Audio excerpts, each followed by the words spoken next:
Implica este veto total un darle la espalda a la educación en los argumentos que la sentencia del 11 de agosto del 2021 de la Corte Constitucional es muy clara.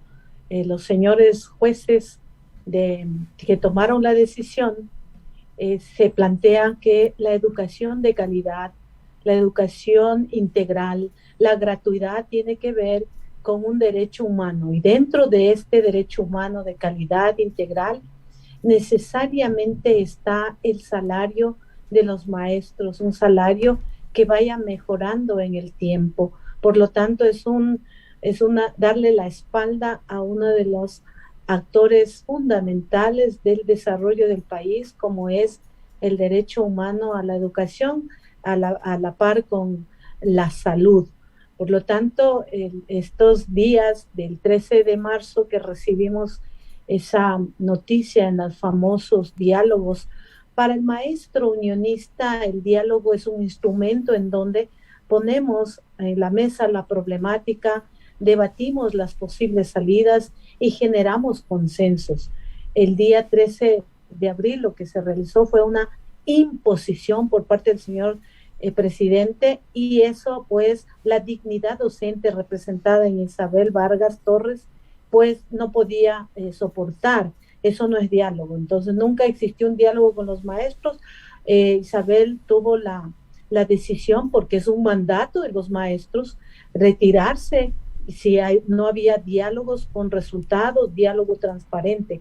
Se quedaron los que nacieron y surgieron del propio empleador, no solamente en este gobierno han demostrado aquello, vender los derechos de los maestros, de la comunidad educativa. Por eso es que en el contexto que ustedes narraban al inicio de esta conversación, pues justamente tenemos varias acciones que vamos a tomar frente a aquello, porque la dignidad docente hay que defenderla en el espacio que nos convocan. Uno de ellos es el 28 de abril, en todas las provincias, es una jornada nacional que se va a desarrollar en cada una de las provincias.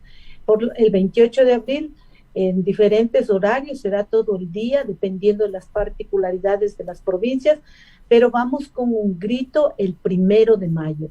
El 1 de mayo, a los 136 años de ese legado de los mártires de Chicago, vamos a gritar que se vayan todos, que nosotros no estamos dispuestos a pagar una crisis de la cual no somos responsables. Los maestros vamos a gritar esto el 28 de abril y también el 1 de mayo. Ahora, estimada Roxana, el presidente Guillermo Lasso, un poco de lo que tengo entendido en esa reunión con Isabel Vargas y otros gremios docentes, mencionó que no hay suficientes recursos y ha sido como su consideración para poner este veto total, de que aparentemente no habrían los recursos necesarios para la equiparación salarial. ¿Cuál es su posición al respecto? ¿Cuál es también su propuesta? Fíjese, la Corte le echó abajo esa posición del gobierno el 11 de agosto en su decisión, en una de sus exposiciones en la problemática, en el problema jurídico 6, lo manifiesta la Corte Constitucional y le dice: la educación es un derecho humano, no está sujeta a que sea de acuerdo a la cuestión fiscal. Los gobernantes del Estado, las instituciones, tienen el mandato constitucional de cumplir con el 6% del Producto Interno Bruto. Y esta equiparación salarial le genera la posibilidad de ir cumpliendo este mandato constitucional. La Corte ya lo dice en la decisión, en el punto 92, en el punto 93, le plantea que no puede pasar un derecho humano porque si tengan o no la caja fiscal recursos. Le dice que es prioridad la educación, es prioridad un salario digno, un salario que le genere dignidad a la familia del magisterio, porque es parte de la educación, le dice en la sentencia. Entonces se cae por su propio peso, porque la Corte Constitucional, que tiene estos días para pronunciarse, deberá pronunciarse, como lo ha dicho el señor presidente de la Corte el día de ayer, que deben respetar la independencia, y entonces la Corte deberá pronunciarse a favor y ratificando lo que ya lo dijo en agosto del 2021, justamente en su sentencia. La Asamblea subsanó las fuentes de financiamiento, porque eso le decía la Corte: subsanen, vean las fuentes de financiamiento que no han recogido en la ley reformatoria, la LOEI, subsanen y devuelvan el informe, y la Corte definirá la decisión sobre esta situación de la equiparación salarial. Está ya los recursos, está subsanado. Tenemos los ingresos permanentes de la recaudación a través del SRI. En los 3 trimestres de este año se han recuperado 500 millones extras comparado con el mismo tiempo en el 2021. No lo decimos nosotros, lo dice el SRI. Ahí están las fuentes de financiamiento para la educación. Justamente, entonces, sí, vamos a hablar en unos segundos de las fuentes de financiamiento. Queríamos ratificar nada más, lo ponemos en pantalla. La Secretaría de Comunicación de la Asamblea Nacional envía un comunicado el pasado 23 de abril en donde establece que ratifica que el tratamiento de la Ley Orgánica de Educación Intercultural se realizó con un irrestricto apego a la Constitución de la República y en la Ley Orgánica de la Función Legislativa, y solicita en este comunicado a la Corte Constitucional el 22 de abril que emite un dictamen referente a la objeción total por inconstitucionalidad que realizó el presidente de la República, Guillermo Lasso Mendoza, a los textos para ratificar o sustituir disposiciones a la LOEI, a la Ley Orgánica de Educación Intercultural. Está en manos de la Corte, tendrá 30 días para pronunciarse, pero acaba la pregunta, Rosana, regresamos acá a estudio. Se pasan la pelota entre instituciones. Esto no solo pasó con esta ley, ya lo vimos anteriormente con otras leyes. La Asamblea Nacional establece sus acciones de reforma a la legislación, pasa al veto del presidente, el presidente veta totalmente, regresa a la Asamblea Nacional. Pero claro, la Corte Constitucional tendrá que resolver y nuevamente regresará a la Asamblea Nacional. En tanto, los derechos de los docentes del país se encuentra todavía en veremos. ¿Qué esperan ustedes de estas instancias, tanto de la Corte Constitucional como de la Asamblea Nacional? No vaya a ser que la presidenta de la Asamblea mande nuevamente a cerrar la sesión y pase el veto del presidente. La Corte Constitucional, en su decisión, justamente dice que debe seguir un proceso legislativo en la decisión del 11 de agosto, y es muy claro, determina perfectamente lo que deben hacer las instituciones. Dice que la Asamblea Nacional debe en 2 debates aprobar un informe. Lo hicieron hasta el 13 de marzo, cumpliendo los plazos. El señor presidente recibió ese informe, lo vetó el 13 de abril, justamente cuando recibió el informe tenía 30 días, y la Corte Constitucional debe hacer un seguimiento de cuál fue el cumplimiento de cada uno de las funciones del Estado. Luego el veto regresa a la Comisión de Educación. La Comisión de Educación hace un informe y plantea de que se debe ratificar porque se ha recogido todos los elementos de normativa constitucional, de normativa internacional sobre los derechos de los maestros ubicados dentro del derecho a la educación. Esto es muy importante porque la Corte lo dice una y otra vez define en su resolución de que se debe garantizar el derecho a la calidad educativa, al buen vivir de la familia, del magisterio, y para ello debe hacerse este proceso. Luego de esto, la Asamblea se ha ratificado en el informe. Él ha cumplido en este tema, la Asamblea ha cumplido en este tema de ratificar, porque entiende las normas constitucionales. Debemos recordar que el señor Guillermo Lasso, desde mayo, con la participación en las audiencias de su delegado, se planteaba de que debe declararse absolutamente la inconstitucionalidad total de la ley orgánica cuando recoge otros elementos fundamentales para iniciar un cambio en la educación, para eliminar el modelo vigente de autoritarismo, de prepotencia, y sobre... eliminar algunos elementos del currículo. Entonces, la Corte ahora tiene en sus manos la decisión, porque nos dice así, dice que luego de cumplir el proceso legislativo que ya ha cumplido, la Corte tomará las decisiones frente a esos informes. Y sobre esos otros aspectos que topa la LOEI, estimada Roxana, queríamos preguntarle, el día de ayer se hizo público una denuncia de abuso sexual en un colegio de Quito. Queríamos ver cómo la LOEI también un poco toma eso, teniendo antecedentes, además, otros casos que ya sucedieron en el país. ¿Qué tiene que decir también la UNE?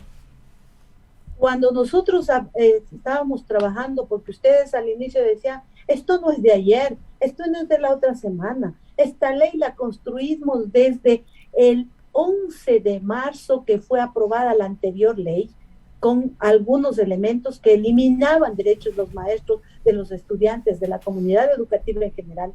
Lo empezamos a trabajar el 11 de marzo del 2011.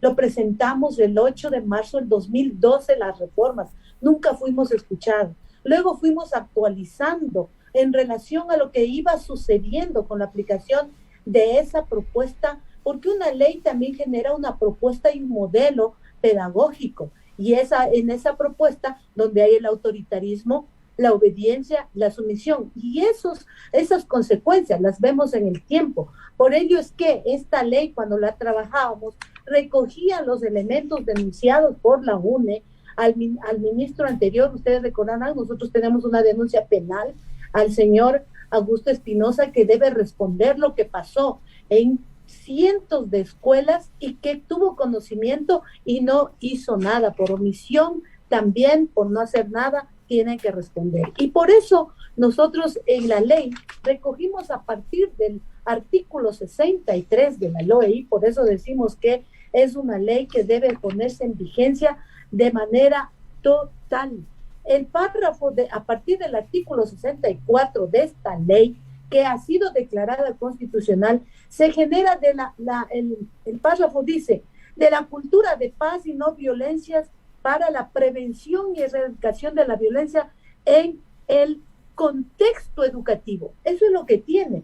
Tiene varios articulados que el gobierno y el Ministerio de Educación han tenido la capacidad, a partir de, ya van a cumplir un año en sus funciones, y ahí se define lo que es erradicar la violencia, la definición de qué es cada una de las violencias, violencia escolar, violencia sexual, violencia de todo este tipo en todas las instituciones del país, y no se ha hecho absolutamente nada para generar los mecanismos que ordena la ley.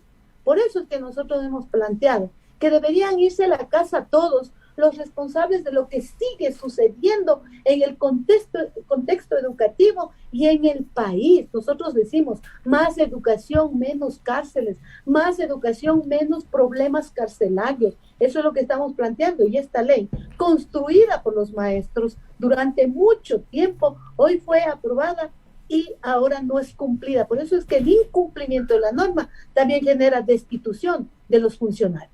De acuerdo. Para finalizar esta conversación, ¿cuáles son las acciones que están organizadas, se están planteando? Se han realizado varias marchas y movilizaciones, tanto en diferentes territorios como nacionales, de los y las docentes. Este 1 de mayo, ¿cuál es la convocatoria y las acciones que realizarán? Nosotros vamos a estar este 28 de abril en todas las provincias solicitándole a la Corte Constitucional, a los 9 jueces y juezas que la conforman, que es una de las instituciones del país que no ha entrado en esa crisis institucional que tienen absolutamente todas en este momento, que queremos decirles a los 9 jueces del 28 de abril, de que estamos vigilando que se actúe en derecho, que se actúe de acuerdo a lo que ya lo ratificaron, lo que ya lo expusieron en su resolución del 11 de agosto del 2021. Lo hicimos con huelga de hambre, también vigilamos ese proceso. No renunciamos a ninguna otra estrategia de exigir, de presionar para que nosotros tengamos esta equiparación salarial, que es justicia salarial, no es alza salarial. Eso es otro elemento.